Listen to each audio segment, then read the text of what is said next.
For privacy reasons, names and places have been changed. This story is inspired by true events. On October 15, 1990, 11-year-old Danny Morrison vanished without a trace while walking home from Oakwood Elementary School in the small town of Millfield, Pennsylvania.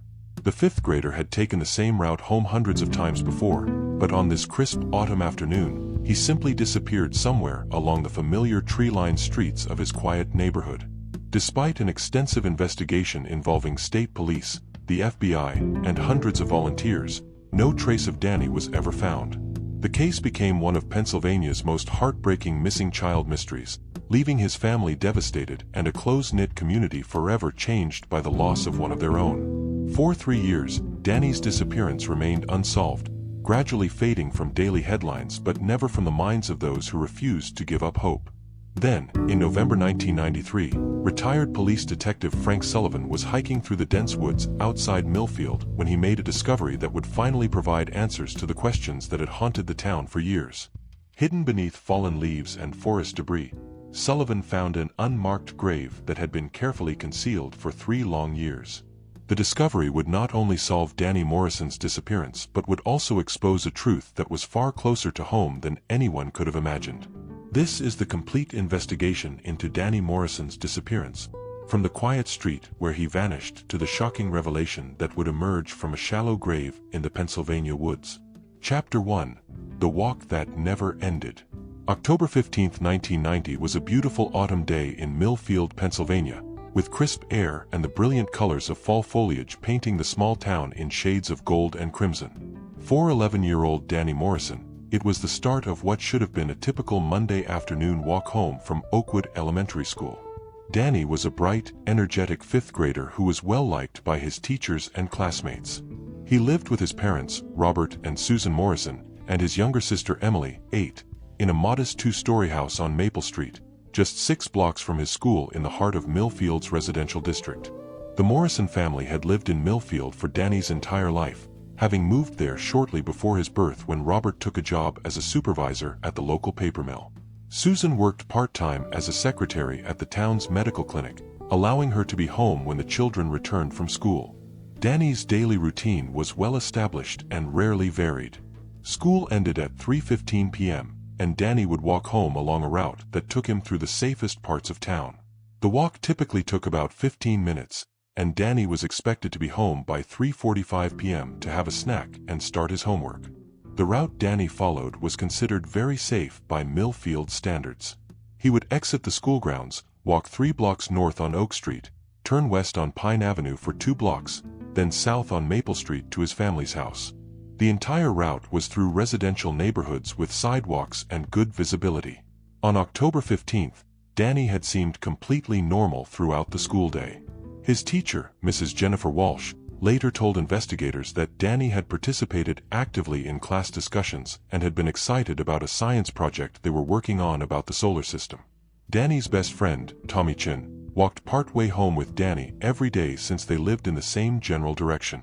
On October 15th, Tommy later told police that Danny had been in good spirits and had been looking forward to playing outside when he got home, since the weather was so nice. The 2 boys separated at the corner of Oak Street and Pine Avenue, where Tommy continued straight while Danny turned west toward his house.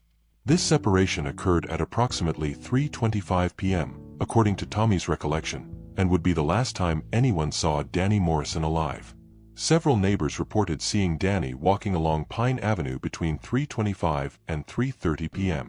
Mrs. Dorothy Williams, who lived on Pine Avenue, was working in her front yard when she saw Danny pass by. She waved to him, and he waved back, appearing happy and normal. This sighting by Mrs. Williams at approximately 3:28 p.m. would be the last confirmed observation of Danny. He had been walking west on Pine Avenue, just 2 blocks from his home, when he vanished without a trace. When Danny hadn't arrived home by 4 p.m., Susan Morrison became concerned. While Danny was occasionally a few minutes late, he was generally very punctual and responsible about getting home on time. Susan called the school to see if Danny had stayed after for any reason.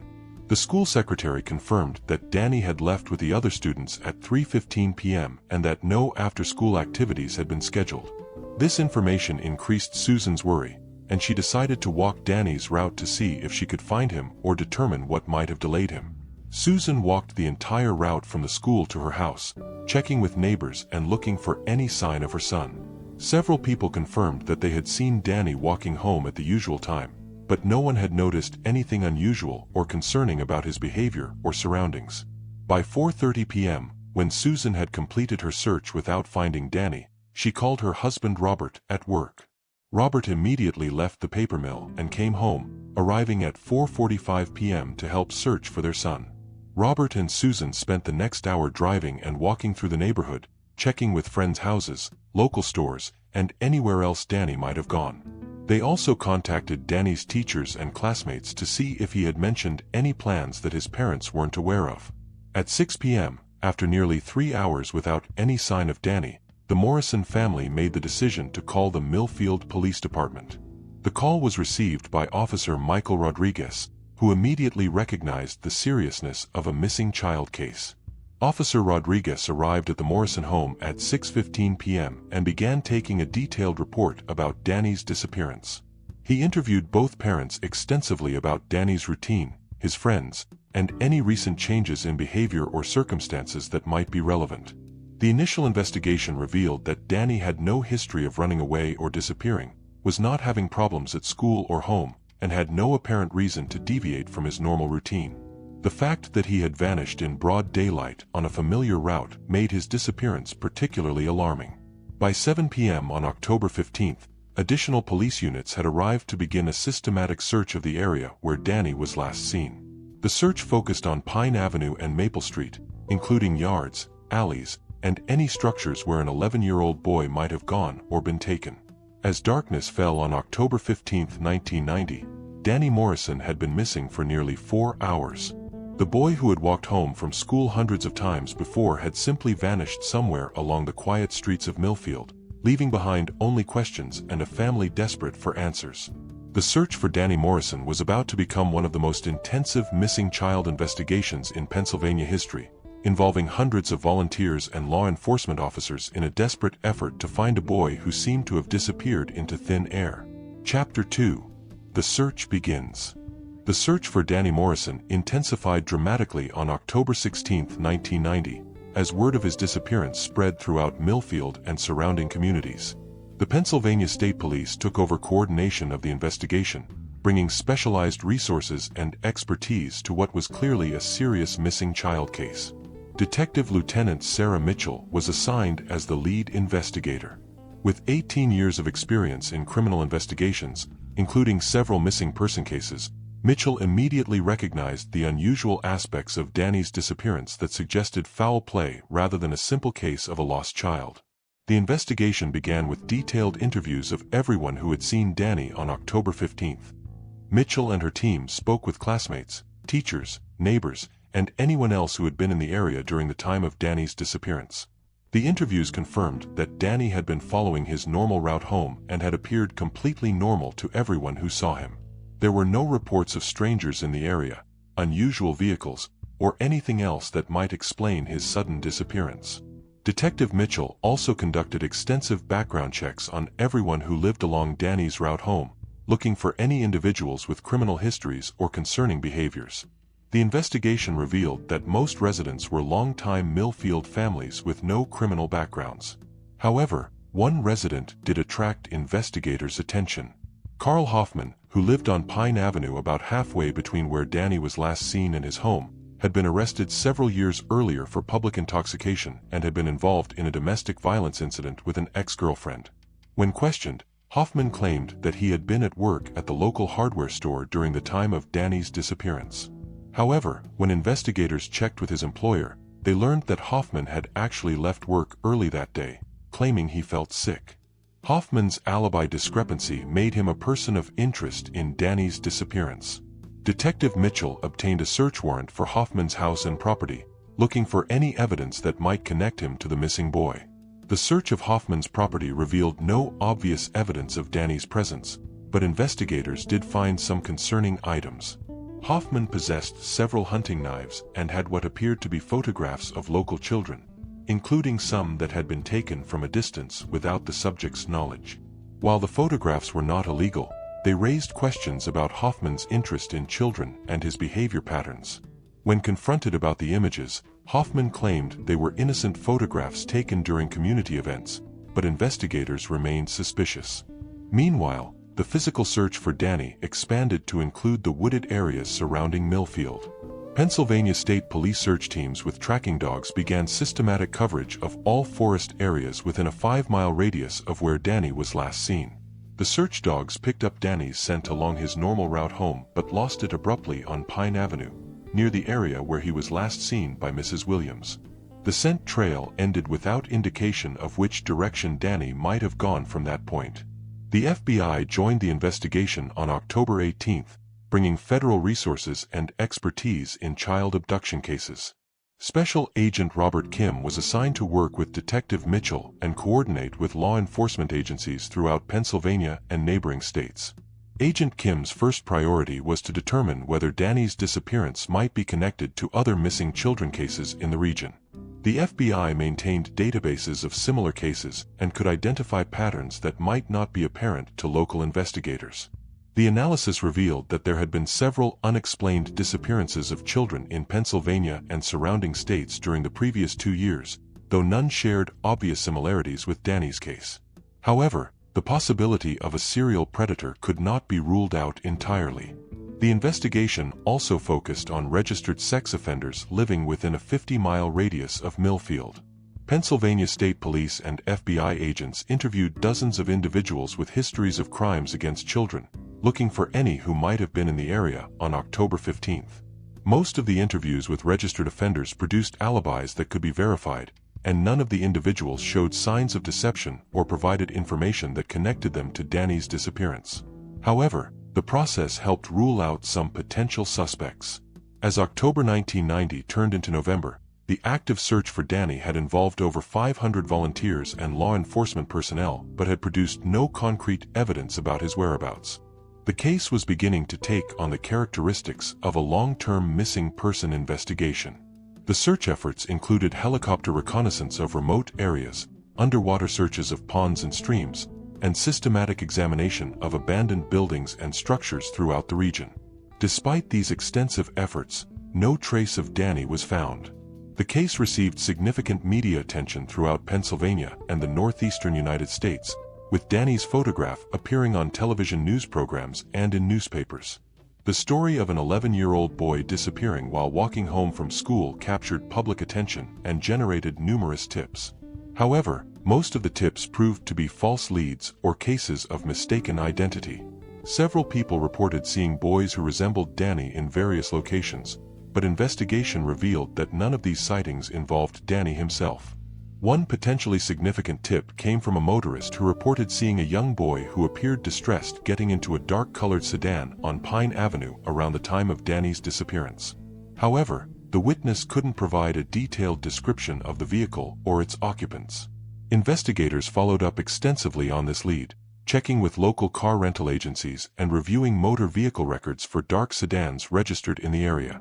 However, they were unable to identify any specific vehicle that might have been involved in Danny's disappearance. As 1990 came to an end, Danny Morrison had been missing for over 2 months without any confirmed sightings or physical evidence. The investigation continued with reduced intensity, but Detective Mitchell and Agent Kim remained committed to finding answers about the boy's fate. The transition from active search to ongoing investigation was devastating for the Morrison family, who had to accept that their son might not be found quickly despite the enormous effort that had been made. The uncertainty about Danny's fate would haunt them for years to come. Chapter 3: Cold Case. The years following Danny Morrison's disappearance were marked by persistent efforts from his family and periodic reviews by law enforcement, but the case gradually took on the characteristics of an unsolved mystery that seemed destined to remain forever open. Robert and Susan Morrison refused to give up hope that their son would someday be found. They maintained contact with Detective Mitchell and other investigators, regularly calling to ask about any new developments or to provide information about potential sightings reported by well-meaning community members. The couple also worked with national missing children organizations, sharing Danny's story and photograph through various media channels. They participated in awareness campaigns and spoke at events designed to educate parents about child safety and abduction prevention. Detective Mitchell continued to review Danny's case file monthly, looking for any connections to new cases or technological developments that might provide fresh insights. She maintained communication with the FBI and regularly checked databases for similar disappearances or crimes. In 1991, 1 year after Danny's disappearance, the case was featured on the television show America's Most Wanted. The program included interviews with Danny's family, investigators involved in the search, and a reconstruction of Danny's last known movements. The television exposure generated hundreds of tips from viewers across the country, but most proved to be false leads or cases of mistaken identity. Several people reported seeing boys who resembled Danny in various states, but investigation revealed that none of these sightings involved Danny himself.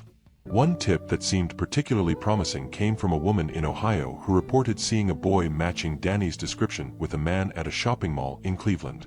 The witness provided specific details about the boy's appearance and behavior that seemed consistent with Danny's characteristics. Investigators traveled to Ohio to follow up on this lead, interviewing the witness and reviewing security footage from the shopping mall. However, the footage was too unclear to make a positive identification, and the lead ultimately proved to be another dead end. The false leads were emotionally exhausting for the Morrison family, who experienced renewed hope with each tip followed by crushing disappointment when it didn't provide answers. Susan Morrison later described this period as living in constant uncertainty. Meanwhile, Carl Hoffman, who had been investigated as a person of interest in Danny's disappearance, continued to live on Pine Avenue near where Danny had last been seen. While never charged with any crime related to Danny's case, Hoffman remained under periodic surveillance by law enforcement. Hoffman's behavior following Danny's disappearance had been noteworthy to investigators. He had become more reclusive, avoided contact with neighbors, and had stopped the photography activities that had initially raised suspicions. However, changed behavior alone was not evidence of guilt. In 1992, Detective Mitchell received a call that briefly reignited hope in Danny's case. Construction workers renovating an old building in a neighboring town had discovered what appeared to be children's clothing buried beneath the foundation. The items were sent for forensic analysis to determine if they might be connected to Danny or other missing children. However, forensic examination revealed that the clothing was much older than Danny's disappearance and appeared to have been buried for decades rather than years. The discovery was unrelated to Danny's case, but it demonstrated that investigators were still actively pursuing any potential leads. As 1993 began, Danny Morrison had been missing for over 2 years. Detective Mitchell was nearing retirement after a long career in law enforcement, but she remained committed to finding answers about Danny's fate before leaving the force. Mitchell's impending retirement prompted her to conduct a comprehensive review of all cold cases in her jurisdiction, including Danny's disappearance. She wanted to ensure that no potential leads or evidence had been overlooked and that her successor would have complete information about ongoing investigations. During this review process, Mitchell began to focus more attention on geographic areas that might not have been thoroughly searched during the original investigation. She was particularly interested in remote wooded areas where evidence might be concealed by natural growth over time. One person who assisted Mitchell with this geographic analysis was Frank Sullivan, a recently retired detective from the nearby city of Allentown. Sullivan had extensive experience with missing person cases and had volunteered to help with cold case reviews in several jurisdictions. Sullivan brought fresh perspective to Danny's case and had particular expertise in search techniques for locating buried evidence. His experience included several cases where remains had been found years after initial searches, often in locations that had been overlooked or inadequately examined. In the fall of 1993, Sullivan began conducting informal searches of wooded areas around Millfield, focusing on locations that were accessible by vehicle but remote enough to conceal evidence. He was particularly interested in areas that would have been reachable by someone familiar with the local geography. Sullivan's approach was methodical and based on criminal psychology principles about how perpetrators select disposal sites. He looked for locations that were secluded but not so remote as to require extensive hiking, areas where someone could work without being observed. On November 14, 1993, during one of his systematic searches of the woods east of Millfield, Sullivan made the discovery that would finally solve Danny Morrison's disappearance. Hidden beneath years of accumulated leaves and forest debris, he found what appeared to be an unmarked grave. The grave was located approximately 3 miles from where Danny had last been seen, in a wooded area that was accessible by an old logging road but hidden from casual view. The site had been carefully chosen and concealed, suggesting knowledge of the local terrain. Sullivan immediately contacted Detective Mitchell and the Pennsylvania State Police to report his discovery. The location was secured as a crime scene, and forensic teams were dispatched to begin the careful excavation that would finally provide answers about Danny's fate. The discovery in the Pennsylvania woods would not only solve Danny Morrison's disappearance but would also expose the truth about who had been responsible for the death of an innocent 11-year-old boy who had simply been walking home from school on a beautiful autumn day. Chapter 4: The Grave in the Woods. November 14, 1993 was a cold, overcast day when retired Detective Frank Sullivan made the discovery that would finally solve Danny Morrison's 3-year-old disappearance. Sullivan had been conducting a systematic search of wooded areas around Millfield when he noticed something unusual in a remote section of forest east of town. Sullivan was searching an area accessible by an old logging road that had been abandoned for several years. The location was approximately 3 miles from downtown Millfield and would have been familiar to local residents who enjoyed hunting or hiking in the area. As Sullivan carefully examined the forest floor, he noticed a slight depression in the ground that appeared unnatural. The depression was partially hidden by fallen leaves and forest debris, but its regular shape suggested it might be significant. Sullivan's experience with missing person cases had taught him to recognize signs that others might overlook. The depression was approximately 6 feet long and 3 feet wide, dimensions that could potentially indicate a burial site. Using a small folding shovel he carried in his search kit, Sullivan carefully began to clear away the accumulated leaves and debris. Within a few inches of the surface, he encountered soil that appeared to have been disturbed and replaced, confirming his suspicion that this was an intentional burial. Sullivan immediately stopped his excavation and marked the location with surveyor's tape. His training had taught him the importance of preserving crime scenes and ensuring that any evidence would be properly documented by forensic professionals. Using his cell phone, Sullivan called Detective Mitchell at the Pennsylvania State Police Barracks. He reported the discovery of what appeared to be a burial site in the woods and provided detailed directions to the location. Detective Mitchell arrived at the scene within 30 minutes, accompanied by forensic technicians and additional investigators. The site was immediately secured with crime scene tape, and a systematic examination of the area began. The location where Sullivan had found the grave was indeed remote and well concealed. The old logging road that provided access was overgrown and rarely used, making it unlikely that casual hikers or hunters would discover the site. The forensic team began a careful excavation of the grave, photographing and documenting every stage of the process.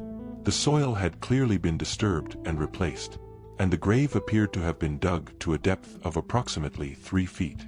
As the excavation progressed, the team discovered children's clothing and personal items that appeared to match the description of what Danny Morrison had been wearing when he disappeared. The items included a blue jacket, jeans, and sneakers that Danny's parents would later identify as belonging to their son. Most significantly, the excavation revealed human remains that were clearly those of a child. The remains were carefully removed and transported to the State Forensics Laboratory for detailed examination and positive identification. The forensic examination confirmed that the remains belonged to Danny Morrison. Dental records provided definitive identification, and the condition of the remains was consistent with burial approximately 3 years earlier. The forensic analysis also revealed the cause of Danny's death. He had died from blunt force trauma to the head, indicating that he had been murdered rather than dying from natural causes or accident. The injury pattern suggested that Danny had been struck with a heavy object. The discovery of Danny's grave provided investigators with their first concrete evidence in the case since his disappearance. However, the location and manner of burial raised new questions about who had been responsible for his death and how they had transported him to such a remote location. Detective Mitchell immediately began investigating who might have had knowledge of the old logging road and the wooded area where Danny's body was found. The location suggested that the perpetrator was familiar with the local geography and had chosen the site specifically for its concealment value. The investigation revealed that the logging road had been used regularly by local hunters and was known to many longtime residents of Millfield. However, the specific location where Danny was buried required more detailed knowledge of the area's terrain and access routes. One person who was known to be familiar with the wooded area was Carl Hoffman, who had been a person of interest in the original investigation. Hoffman had grown up in Millfield and had hunted in the area for many years, giving him detailed knowledge of the terrain. When confronted with the discovery of Danny's body, Hoffman initially maintained his innocence and claimed that he had no knowledge of the burial site. However, investigators noticed that his behavior became increasingly nervous and evasive during questioning. Detective Mitchell obtained a search warrant for Hoffman's property, focusing particularly on tools that might have been used to dig the grave and any evidence that might connect him to Danny's murder. The search revealed several items of interest. In Hoffman's garage, investigators found a shovel with soil traces that matched the composition of dirt from Danny's burial site. They also discovered a heavy wrench that could have been the weapon used to inflict the fatal head injury. Most damning was the discovery of a child's wristwatch hidden in Hoffman's bedroom. The watch was identified by Danny's parents as one that their son had been wearing when he disappeared, providing direct evidence linking Hoffman to the crime. When confronted with this physical evidence, Hoffman's composure finally broke. On November 18, 1993, 4 days after the discovery of Danny's grave, Carl Hoffman confessed to murdering Danny Morrison. Hoffman's confession revealed the tragic circumstances of Danny's death. On October 15, 1990, Hoffman had been drinking at home when he saw Danny walking past his house on Pine Avenue. For reasons he couldn't clearly explain, Hoffman had approached Danny and convinced him to come inside. According to Hoffman's confession, he had initially claimed that Danny's mother had called and asked him to watch Danny until she could pick him up. Danny, who knew Hoffman as a neighbor, had trusted him and had entered the house willingly. However, once inside, Hoffman's behavior had become increasingly erratic and threatening. When Danny had tried to leave and go home, Hoffman had prevented him from leaving and had eventually struck him with a wrench during a struggle. Hoffman claimed that he had not intended to kill Danny but had panicked when he realized that the boy was dead. He had hidden Danny's body in his basement for several days while deciding what to do, eventually burying him in the remote wooded area where his remains were found. Chapter 5: Justice for Danny. Carl Hoffman's confession on November 18, 1993, marked the end of one of Pennsylvania's most heartbreaking missing child cases. The confession provided answers to questions that had haunted the Morrison family and the Millfield community for 3 long years. Hoffman's detailed account of Danny's murder revealed the random and senseless nature of the crime. Danny had been an innocent victim who had trusted a neighbor, only to become the target of violence that Hoffman himself couldn't adequately explain or justify. The confession confirmed investigators' suspicions that Danny had been killed on the day of his disappearance, rather than being held captive for any period of time. The fact that Danny had died quickly provided some small comfort to his family, who had feared that he might have suffered for an extended period. Detective Mitchell and FBI agent Kim worked with prosecutors to ensure that all evidence was properly documented and that Hoffman's confession was corroborated by physical evidence. The investigation had to be thorough enough to support criminal charges that would likely result in a life sentence. The physical evidence linking Hoffman to the crime was overwhelming. In addition to Danny's wristwatch found in Hoffman's bedroom, forensic analysis confirmed that soil on Hoffman's shovel matched the burial site, and tool marks on the wrench were consistent with Danny's head injuries. Hoffman's house was also processed for additional evidence, revealing traces of Danny's blood in the basement where Hoffman claimed to have hidden the body. DNA analysis confirmed that the blood belonged to Danny, providing further corroboration of Hoffman's confession.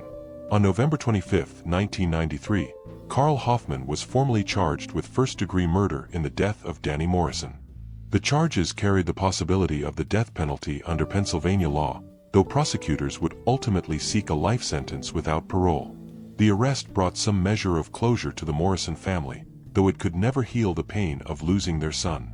Robert and Susan Morrison expressed relief that Danny's killer had finally been identified and would face justice for his crimes. The Morrison family also expressed gratitude to retired Detective Frank Sullivan, whose persistent searching had led to the discovery of Danny's grave. Sullivan's volunteer efforts had succeeded where the original investigation had been unable to locate evidence. Sullivan's success in finding Danny's remains demonstrated the value of fresh perspective and systematic searching in cold cases. His methodical approach and knowledge of criminal psychology had led him to search areas that had been overlooked during the original investigation. The case also highlighted the importance of community involvement in missing person investigations. Sullivan's volunteer efforts showed how retired law enforcement professionals could contribute expertise to unsolved cases in their spare time. Hoffman's trial began in early 1994, with prosecutors presenting overwhelming evidence of his guilt. The physical evidence, combined with his detailed confession, made the case against him virtually airtight. During the trial, the full extent of Hoffman's deception during the original investigation was revealed. He had lied about his whereabouts on the day of Danny's disappearance and had successfully concealed his crime for 3 years while living just blocks from the Morrison family. The trial testimony revealed that Hoffman had continued his normal routine after murdering Danny, going to work, interacting with neighbors, and even expressing sympathy for the Morrison family during their search. His ability to maintain this facade had enabled him to avoid suspicion for years. Hoffman was convicted of first-degree murder on March 15, 1994, exactly 3.5 years after Danny's disappearance. The jury deliberated for less than 4 hours before returning the guilty verdict. During the sentencing phase, Danny's parents were given the opportunity to address Hoffman directly. Susan Morrison spoke about the pain of losing her son and the agony of not knowing what had happened to him for 3 years. "You took our beautiful boy away from us," Susan said. "But worse than that, you let us suffer for 3 years not knowing if he was alive or dead, not knowing if he needed us, not knowing if we would ever see him again." Hoffman was sentenced to life in prison without the possibility of parole, ensuring that he would never again pose a threat to children or families. The sentence provided justice for Danny while sparing the Morrison family the trauma of a potential death penalty appeals process. The resolution of Danny's case had a significant impact on the Millfield community, which had been forever changed by the disappearance of one of their children. The knowledge that Danny's killer had been living among them for years was particularly disturbing to residents. The case led to increased awareness about child safety in Millfield and surrounding communities. Parents became more vigilant about their children's activities and more cautious about trusting neighbors and acquaintances. Detective Mitchell, who retired shortly after Hoffman's conviction, considered Danny's case one of the most important of her career. The successful resolution demonstrated the value of never giving up on missing children cases, even when years had passed without progress. The Morrison family eventually moved away from Millfield, unable to continue living in the community where their son had been murdered. However, they established a memorial fund in Danny's name that provided scholarships for local students and supported child safety programs. Frank Sullivan continued his volunteer work with cold cases throughout Pennsylvania, applying the techniques that had led to Danny's discovery to other unsolved disappearances. His success inspired other retired law enforcement professionals to contribute their expertise to cold case investigations. Final words. The resolution of Danny Morrison's case in 1993 brought closure to one of Pennsylvania's most tragic missing child investigations. The discovery of his unmarked grave by retired detective Frank Sullivan demonstrated that persistence and fresh perspective could solve even the coldest cases. Danny's story led to significant improvements in how law enforcement agencies approach missing children investigations, particularly emphasizing the importance of thoroughly searching areas accessible to local residents with geographic knowledge of the region. The Morrison family's courage in sharing their story helped educate other families about child safety and the importance of maintaining hope even in the most difficult circumstances. Their advocacy work contributed to improved missing children protocols throughout Pennsylvania. Frank Sullivan's volunteer efforts became a model for how retired law enforcement professionals could contribute to solving cold cases. His systematic approach and dedication inspired similar volunteer programs in other jurisdictions. Carl Hoffman died in prison in 2008, bringing a final end to a case that had terrorized a community and destroyed a family. His death ensured that he could never harm another child while providing a sense of closure for those who had been affected by his crimes. Today, Danny Morrison's legacy lives on through the safety programs and investigative improvements that resulted from his case. His story serves as a reminder that the search for missing children must never end, and that sometimes the answers we seek are hidden closer to home than we ever imagined. The unmarked grave in the Pennsylvania woods had kept its secrets for 3 years, but the determination of a retired detective and the persistence of investigators had finally brought Danny home and delivered justice for a young life cut tragically short.